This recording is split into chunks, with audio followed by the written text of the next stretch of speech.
کہانی کا نام چمگادڑ کی چالاکی۔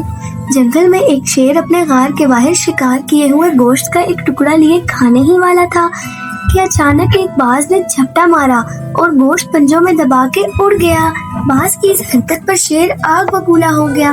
اس نے عہد کر لیا کہ وہ جنگل کے سارے پرندوں کو کھا جائے گا۔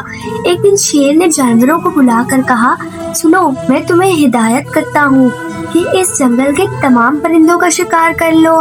میں اس جنگل میں ایک بھی زندہ پرندہ دیکھنا نہیں چاہتا۔ میں خود شکار کروں گا اور تم بھی اس مہم پر نکل جاؤ۔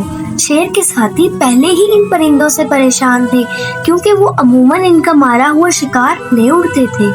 اب وہ رات کو جب پرندے اپنے گھونسلوں میں سو رہے ہوتے تو ان کو کھا جاتے۔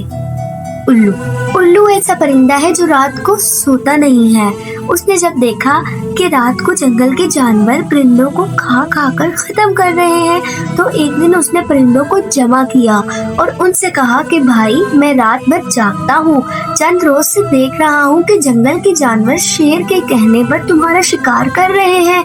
حالانکہ بات چھوٹی سی تھی، ایک باز شیر سے گوشت کا ٹکڑا لے اڑا تھا، لیکن وہ تو پہاڑ پر رہتا ہے اور ہم جنگل میں رہتے ہیں، ہمیں مل جل کر رہنا چاہیے۔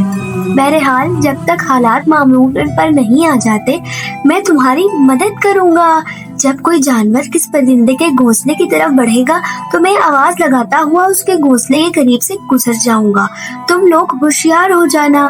الو کی مدد کے بعد پرندے چرندوں کے حملوں سے کافی حد تک محفوظ ہو گئے۔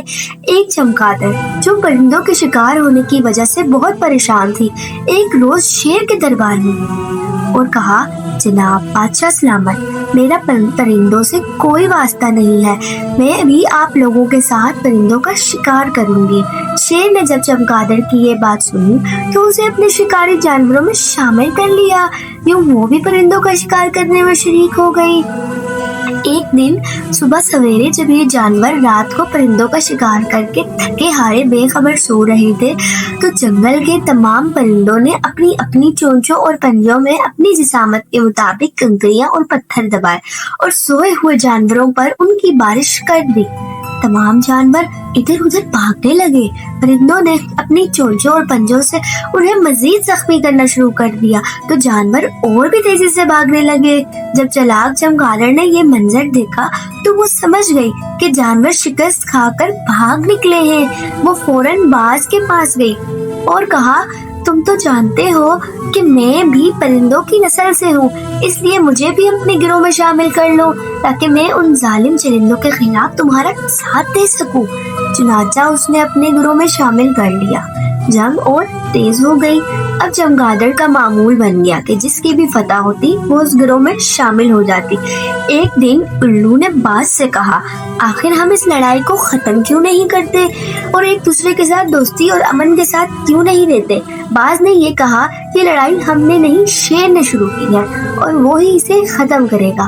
الو نے کہا، اگر میں شیر سے بات کروں اور وہ دوستی پر رضامند ہو جائے تو آپ اس لڑائی کو ختم کر دیں گے؟ باز جو پہلے ہی جنگ کرتے کرتے تھک چکا تھا، اس نے کہا، ہاں۔ الو شیر کے پاس گیا اور کہا، اے جنگل کے بادشاہ، کیا ہم چرند پرند آپس میں محبت اور امن کے ساتھ اس جنگل میں نہیں رہ سکتے؟ کیا یہ جنگ ختم نہیں ہو سکتی؟ ہاں، یہ جنگ ختم ہو سکتی ہے اور ہم محبت اور امن سے رہ سکتے ہیں، بشرط یہ کہ پرندے اس بات کا عہد کریں کہ وہ آئندہ کبھی بھی ہمارا شکار نہیں لے اڑیں گے۔ پرندوں نے وعدہ کیا کہ وہ کبھی ان کے شکار پر جھپٹا نہیں ماریں گے۔ جب دونوں پرندوں میں صلح ہو گئی تو چمگادڑ پھر نکل آئی۔ اس نے کہا، میں بھی اس صلح میں شریک ہوں۔ باز اور شیر نے کہا، تم مطلب پرست ہو اور بزدل چمگادڑ ہو، ہم تمہیں اپنے ساتھ نہیں رکھ سکتے۔